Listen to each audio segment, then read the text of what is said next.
કેમ છો વિદ્યાર્થી મિત્રો? નમસ્કાર. This is your one and only DR Joshi. ભવતામ સર્વેસામ હાર્દમ હાર્દમ હાર્દમ સ્વાગતમ. યાર મળીએ છીએ આજ ધોરણ 11 ના ચેપ્ટર નંબર તગડે 3 વર્ષા વર્ણનમ મેહુલીએ કીધા છે મંડાણ આવ્યો ધરતીનો ધણી રે મેહુલિયો. વર્ષા વર્ણનમ, વરસાદના વર્ણન કરતો મસ્ત મજાનું એક કાવ્યનો આજ પાઠ ભણવાના છીએ અને મસ્ત રીતે ભણવાના છીએ. તો તમે બધા ભણો જ છો તો તમને સારું લાગે જ છે, મને ખબર છે. તો તમે તોય શેર નથી કરતા, તો તમે કમસે કમ તમારા મિત્રોને શેર કરજો, એમને આવડે અને તકલીફ ન પડે, છેટ સુધી આપણે પહોંચી શકીએ. મને એમ રાજીપો થાય કે હાલો ભાઈ ક્યાંક હું પહોંચવામાં સફળ રહ્યો છું. ઓકે, તો થોડુંક સેન્ડ કરતા રહેજો. અને તમારી સામે આવે છે પહેલાં તો એનું ઇન્ટ્રોડક્શન, કે ભાઈ ઇન્ટ્રોડક્શન છે શું? તો કે મહર્ષિ વેદવ્યાસે 18 પુરાણોની રચના કરી છે. કેટલા પુરાણોની? 18 પુરાણની. અને 18 પુરાણમાં મસ્ત મજાનું પુરાણ છે, ઉત્તમ પુરાણ છે ભાગવત પુરાણ. આ ભાગવત પુરાણમાં કુલ 12 સ્કંધ આવેલા છે, જેમાં 18,000 શ્લોકો આવેલા છે. ભાગવત પુરાણના 10મા સ્કંદના 20મા અધ્યાયમાં, ભાગવત પુરાણનો 10મો સ્કંદની અંદર અધ્યાય આવે અને એમાં 20મો અધ્યાય, એમાં વર્ષા અને શરદ ઋતુનું સુંદર મજાનું વર્ણન પ્રાપ્ત થાય છે. તેમાંથી વર્ષા ઋતુને લગતા 7 શ્લોક અહીં લેવામાં આવ્યા છે. વર્ષા ઋતુનું આગમન થતા વાદળની ગર્જના અને વીજળીના ચમકારાથી આકાશ છવાઈ જાય છે. વાદળોથી જળની ધારાઓ વરસવા લાગે છે. વરસાદનું આગમન થતા ધરતી સુંદર બનીને શોભાવા લાગે છે. ધન ધાન્યથી ભરપૂર ખેતરોને જોઈને ખેડૂતો રાજી થાય છે. જળચર અને સ્થળચર પ્રાણીઓમાં ભાઈઓ બહેનો એકદમ નવું રૂપ ધારણ કરે છે. ચારે બાજુ નવું ઘાસ ઉગી નીકળે છે. ત્યાંથી રસ્તાઓ ઢંકાઈ જાય છે. વર્ષાનું આગમન મયુરો માટે તો ઉત્સવ બની જાય છે અને તેઓ મધુર ટંકા કરીને પોતાની ખુશી વ્યક્ત કરે છે. ઇન્ટ્રોડક્શન છે. આ કાવ્યની ખૂબી એ છે કે તેમાં વર્ષા ઋતુનું વર્ણન અત્યંત સુંદર શબ્દોમાં થયું છે. અહીં ઉપમા અલંકારનો પ્રયોગ પણ રમણીય છે. વળી ઉપમાન તરીકે પસંદ કરેલા જે પદાર્થ છે એ ખૂબ જ આકર્ષક છે. જેમ કે ત્રીજા પદ્યમાં રાત્રિના પ્રારંભના અંધકારામાં ચમકતો આગિયા. આગિયા એટલે ખબર ને, એક પ્રકારનું આગિયા આવે, ભમરી જેવું હોય, જે ચમકતું હોય, જુગનું કહીએ આપણે એ. તો એ પાખંડી લોકો સાથે સરખાવ્યા છે. ગ્રહોને નહીં દેખાતા ગ્રહોને વેદ સાથે સરખાવવામાં આવ્યા છે. કલિયુગમાં પાપનું સામ્રાજ્ય પ્રવર્તે છે, તેથી પાખંડીઓનો પ્રભાવ જોવા મળે છે, જ્યારે વેદો સાવ ભૂલાઈ ગયા છે. 6થા શ્લોકમાં ઘાસથી ઢંકાયેલા માર્ગોને અભ્યાસના અભાવે વિસરાઈ ગયેલા વેદ જ્ઞાન સાથે સરખાવવામાં આવ્યું છે. અને 7મા શ્લોકમાં વાદળના આગમનથી હરખાઈ ગયેલા મયુરોને જેમ ગૃહસ્થ લોકો સાથે સરખાવવામાં આવ્યા છે. 5મા શ્લોકમાં વારી નિષેવયા અને હરિ નિષેવયા, અહીંયા યમકની ચમત્કૃતિ છે. યમક એટલે તમને ખબર છે, પ્રાસ મળતો હોય, બરોબર, શબ્દાનું પ્રાસ ટાઈપ. બધા પદ્યો કયા છંદમાં છે? અનુષ્ટુપ છંદમાં છે. તો આપણે આગળ વધી રહ્યા છીએ મિત્રો, પણ આ ભાઈ વધારતું નથી. ચાલો, તો પેલો શ્લોક છે તત પ્રાવર્તત પ્રાવૃટ સર્વ સત્વ સુખપ્રદા વિદ્યોત્તમાન પરિધિર વિસ્ફુરજીત નભસ્થલા. શું કહે છે ભાઈ? તત ત્યારે, પ્રાવર્તત પ્રારંભ થયો. કેનો પ્રારંભ થયો? ત્યારે પ્રારંભ થયો ભાઈ. તત ત્યાર પછી, પ્રાવર્તત પ્રારંભ થયો. કેનો? પ્રાવૃટ એટલે કે વર્ષા ઋતુનો. કેવી વર્ષા ઋતુનો? સર્વ એટલે કે બધા, સત્વ એટલે કે પ્રાણી, અને સુખપ્રદા એટલે કે સુખ આપનારી. ત્યારે સર્વ સત્વોને એટલે કે દરેક પ્રાણીઓને સુખ આપનારી એ વર્ષા ઋતુનો પ્રારંભ થયો. વિદ્યોત્તમાન પરિધિ એટલે કે વિદ્યોત્તમાન પરિધિ, ચમરતા તેજો વર્તુળવાળી અને વિસ્ફુરજિત ખળભળતા નભસ્થલા, નભ એટલે આકાશ, નભસ્થળ એટલે આકાશ, બરોબર. ત્યારે ખળભળતા આકાશવાળી અને ચમકતા તેજો વર્તુળવાળી સર્વ પ્રાણીઓને સુખ આપનારી આ વર્ષા ઋતુનો પ્રારંભ થયો. જો તમને ક્યાંક ઝીણા ઝીણા પ્રાણીઓ દેખાતા હે, કોઈ ઠેકડા મારે, માણસ ઠેકડા મારે, તો આવે મસ્ત મજાની. કોનો પ્રારંભ થયો? આકાશવાળી વર્ષા ઋતુનો પ્રારંભ થયો. પછી સર્વ પ્રાણીઓને સુખ આપનારી એટલે કે સર્વ સુખપ્રદા, ચમકતા તેજો વર્તુળવાળી અને ખળભળતા ગરજતા આકાશવાળી આવી સરસ મજાની વર્ષા ઋતુનો પ્રારંભ થયો. વિદ્યોત્તમાન પરિધિ, ચમકતા તેજો વર્તુળવાળી અને વિસ્ફુરજિત નભસ્થલા એટલે ખળભળતા આકાશવાળી, ધડબડાટી થતી હોય, ધૂણીમ થતું હોય, તો એવી વર્ષા ઋતુનો પ્રારંભ થયો.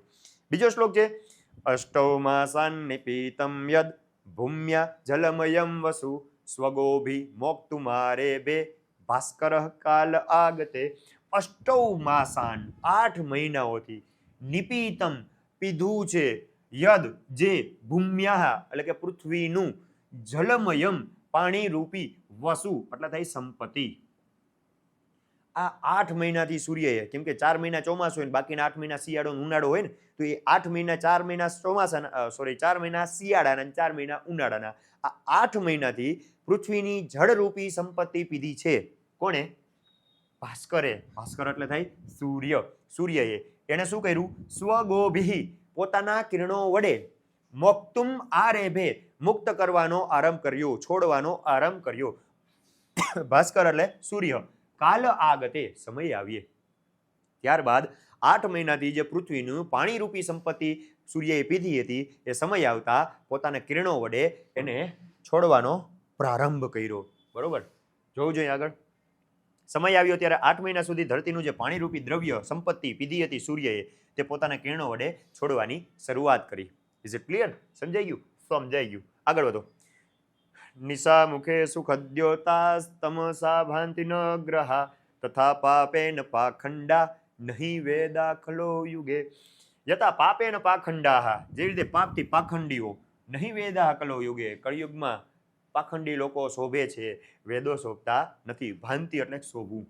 નિશા મુખે શું એટલે કે રાત્રિના પ્રારંભ સમયમાં, રાતની પ્રારંભ થાય ત્યારે ખદ્યોતાહા, ખદ્યોતાહા એટલે થઈ જુગનું, જેને આપણે કહીએ છીએ શું હતો ઓલો શબ્દ? જુગ્ન કહેવાય, આજ્ઞા કહેવાય, જે નામ ભૂલાઈ ગયું એટલી વાર લ્યો. જુગનું કહે ને જેમાં લાઈટ પાછળ બળતી હોય, બત્તી વાળા હોય. હા, તો એ જુગનું હતા. તમસા એટલે કે રાત્રિમાં, ભાંતિ ગ્રહે છે, શોભે છે, ન ગ્રહા ગ્રહો નહીં.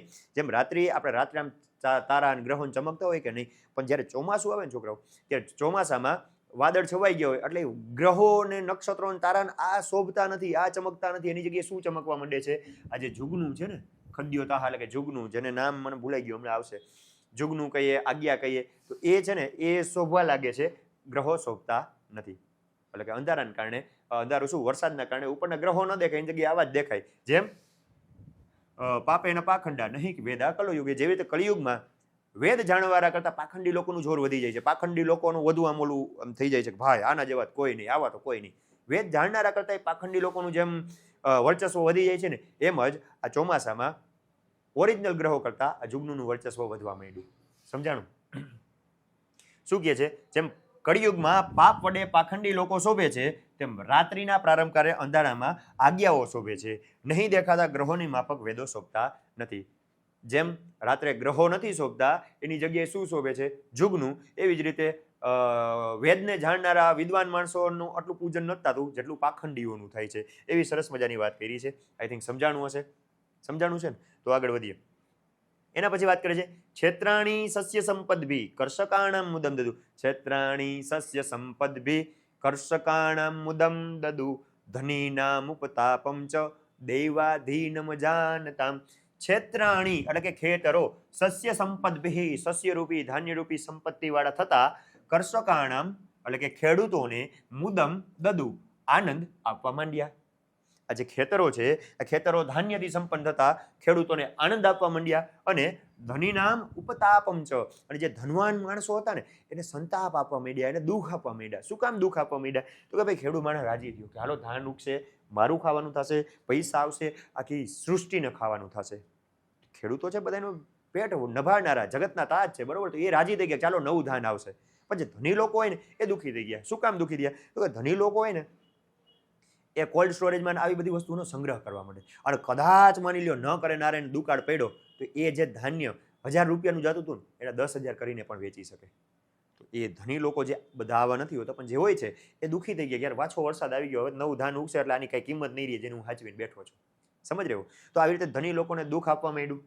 દૈવાધીનમ અજાનતામ, ભાગ્યને, આ બધું ભાગ્યને જ અધીન છે એવું નથી જાણતા એવા ધની લોકોને સંતાપ આપવા માંડી. આ વર્ષા ઋતુનો પ્રારંભ થયો તો એનાથી ખેડૂતોના ખેતરો છે એ ધાન્યવાન થયા અને ખેડૂતોને આનંદ આપવા માંડ્યા. અને જે ભાગ્યને અધીન છે એવું નથી જાણતા એવા ધની લોકોને દુઃખ સંતાપ આપવા માંડ્યા.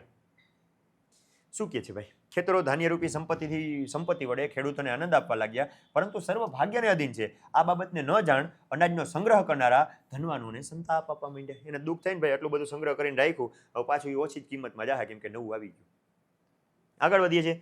જલસ્થલોકસ સર્વે નવવારી નિસેવયા અબિભ્રત રુચિરમ રૂપમ નવવારી યથા હરિનિવેશયા યથા હરિનિસેવયા. જલ સ્થલૌકસ સર્વે, જલ એટલે કે પાણીમાં રહેતા, અને સ્થલૌકસ સ્થળ એટલે કે જમીન ઉપર રહેતા, સર્વે બધા, નવવારી, નવ એટલે કે નવું, વારી એટલે પાણી. કેવું પાણી? નવું પાણી, વરસાદનું નવું પાણી આવ્યું એ. નિસેવયા એનું સેવન કરવાથી, પીવાથી શું કર્યું? અબિભ્રત ધારણ કર્યું, રુચિરમ રૂપમ, સુંદર મજાનું રૂપ ધારણ કર્યું. કેમ કે નવું પાણી પીને એટલે આપણા મુખ ઉપર તેજ આવી જાય, મસ્ત મજાનું આપણે ખીલી જાય છે માણસ, બરોબર. તો આ જળ અને સ્થળ ઉપર રહેનારા બધા પ્રાણીઓ નવા પાણીના પીવાથી મસ્ત મજાનું રૂપ ધારણ કર્યું. કેવી રીતે? તો કે યથા હરિની સેવયા, જેમ આપણે ભગવાનનું પૂજન કર્યું હોય, ભગવાનની પૂજા કરી લીધી હોય, મસ્ત મજાનું કંઈક પૂજાપાઠ કર્યા હોય, હોમ હવન કર્યા હોય, કંઈક એવું કર્યું હોય ને એનાથી આપણા મુખ ઉપર જે તેજ આવી જાય ને એવું જ તેજ આ નવું પાણી પીવાથી આ જળ સ્થળ બધા પાણીમાં રહેતા, જમીન ઉપર રહેતા દરેક પ્રાણીઓ મસ્ત મજાનું રૂપ ધારણ કર્યું. જોઈએ છીએ જેમ ભગવાનની સેવા કરીને રમણીય રૂપ ધારણ કરે છે કોણ? ભક્ત. તેમ બધા જ જળ અને સ્થળમાં રહેનારા નવા જળનું સેવન કરવાથી રમણીય રૂપ ધારણ કર્યું. આઈ થિંક સમજાણું હશે. આગળ વધીએ છીએ. માર્ગા બભૂવ સંદિગ્ધા તૃણૈશ્છન્નાય સંસ્કૃતા નાભ્યસ્યમાન શ્રુતયો દ્વિજય કાલહતા ઇવ ન અભ્યસ્યમાનાહ. ન એટલે કે નહીં, અભ્યસ્યમાનાહ એટલે કે અભ્યાસ કરવામાં આવતા, અભ્યાસ કરવામાં ન આવતા, શ્રુતય એટલે વેદો, દ્વિજયહિ એટલે કે બ્રાહ્મણો વડે, કાલહતા ઇવ સમય જતા નાશ પામ્યા, ઇવ જેમ, બરોબર. વેદોનો બ્રાહ્મણો દ્વારા વેદોનો અભ્યાસ ન કરવામાં આવતા એ સમય જતા નાશ પામ્યા. મીન્સ કે એનું જ્ઞાન હવે જો કોઈક માણસો હોય ને એ જ વેદાંગ જાણતા હોય. વેદ વિશે જાણનારા બહુ ઓછા માણસો છે. બીજી બાબતમાં તરત માની જશે, પણ વેદનું કોઈ એમ કીધું હોય તો માને ઓછું. તો વેદ જેમ સમય જતા અભ્યાસ ન કરવામાં આવ્યો ને એનો શું કહે વિનાશ, વેદોનો વિનાશ થાય નહીં, પણ એના જ્ઞાન છે એ ધીમે ધીમે ઓછું થવા માંડ્યું. કઈ રીતે? તો કે એ આમ ધૂંધળા બની ગયા. એનું જ્ઞાન છે ને આપણે ઓરિજિનલ જ્ઞાન આપણી સુધી પહોંચતું જ નથી. સાચી શું બાબત છે ને આપણે સમજી નથી શકતા. એવી જ રીતે માર્ગા બભૂ, માર્ગો રસ્તાઓ, બભૂ એટલે થયા, સંદિગ્ધા એટલે કે અસ્પષ્ટ, ધૂંધળા, તૃણૈહિ છન્ના, તૃણ એટલે તણકલાઓ, ઘાસ, છન્ના એટલે કે છવાયેલા, અસંસ્કૃતાહ એટલે કે અવ્યવસ્થિત. માર્ગો રસ્તાઓ અસ્પષ્ટ થયા, ઘાસથી છવાયેલા બન્યા અને અવ્યવસ્થિત બન્યા. જેવી રીતે બ્રાહ્મણોએ વેદનો અભ્યાસ ન કર્યો હોય અને એનાથી સમય જતા વેદના જ્ઞાનનો નાશ થાય, વેદનું જ્ઞાન ધૂંધળું બની જાય, એમાં રસ્તાઓ પણ ધૂંધળા બની ગયા. સમજાય છે? જેમ બ્રાહ્મણો વડે વેદનો અભ્યાસ કરવામાં ન આવે અને વેદનું જ્ઞાન ધૂંધળું બની જાય, એવી જ રીતે બ્રાહ્મણોથી અભ્યાસ સ્વાધ્યાય નહીં કરવામાં આવતા સમય આવ્યા નાશ પામનારા વેદોની માફક સરખા ન કરવામાં આવેલા માર્ગો ઘાસથી છવાયેલા, અસ્પષ્ટ અને ધૂંધળા બન્યા. ઓકે, સમજાઈ ગયું? આ સમજાઈ ગયું સાહેબ. આગળ વધીએ છીએ. મેઘાગમોત્સવા રુષ્ટા પ્રત્ય નંદન શિખંડિન ગૃહેસુ તપ્તા નિર્વીણા યથા ભગવત જનાગમે. ગૃહેસુ ઘરમાં, તપ્તા સંતાપ પામેલા, દુઃખી થયેલા, નિર્વીણા થાકેલા, યથા જેવી રીતે ભગવત જનાગમે ભગવાનનો કોઈ માણસ સાધુ સંત આવે અને એ જેમ આનંદ પામે, ઓહો હે આ માણસ ભગવાનના માણસ અમારા ઘરે આવ્યા, આ શ્રીમાન પૂજ્ય આ વડીલ અમારા ઘરે આવ્યા, તો માણસ કેમ આનંદ પામે ને એવા જ મેઘના આગમનથી ઉત્સવ પામતા, હૃષ્ટાહા એટલે કે પ્રસન્ન થયેલા, પ્રત્યનંદન આનંદિત થયેલા, શિખંડિનઃ એટલે કે મોરલાઓ શું કરવા માંડ્યા? ડાન્સ કરવા માંડ્યા. પ્રત્યનંદન જો શું કે છે, જેમ ભગવાનના ભક્તોનું આગમન થતા થાકેલા અને સંતાપ પામેલા ગૃહસ્થો આનંદ અનુભવે, એમ વાદળાના આગમનને ઉત્સવ માનનારા હર્ષ પામેલા મયુરો નાચી ઉઠ્યા. બરોબર, નિર્વિણના નાચી ઉઠ્યા. તો આઈ થિંક સમજાણું હશે આ ચેપ્ટર, અને સમજાણું હોય તો લાઈક શેર સબસ્ક્રાઇબ કરી જ નાખશો. બીજું કંઈક ડાઉટ હોય તો 9081780770 ઉપર મેસેજ કરી અને તમે કહી શકો છો. અને આપણી ચેનલને લાઈક શેર સબસ્ક્રાઇબ કરી જ નાખજો ભૂલ્યા વગર, કેમ કે આ ભવિષ્યમાં તમને કામ આવવાની છે. 11માં 10માં છે, 11માં કામ આવશે, 11માં છે અને 12માં આપણે બધા વિડીયો મૂક્યા છે. અને પ્લસ ઇન ફ્યુચર કદાચ કોઈ ગવર્મેન્ટની ભરતી આવશે ને એમાં ટેટ ટાટના ઉમેદવારોનો બહુ મસ્ત મજાની ચેનલ આ મળી રહેવાની છે. તો લાઈક શેર સબસ્ક્રાઇબ કરી નાખજો. અત્યારથી જ સબસ્ક્રાઇબ કરી નાખજો તમે તૈયારી કરતા હોય તો. મળીએ છીએ નેક્સ્ટ લેક્ચરમાં. Thank you. જય હિન્દ, જય ભારત.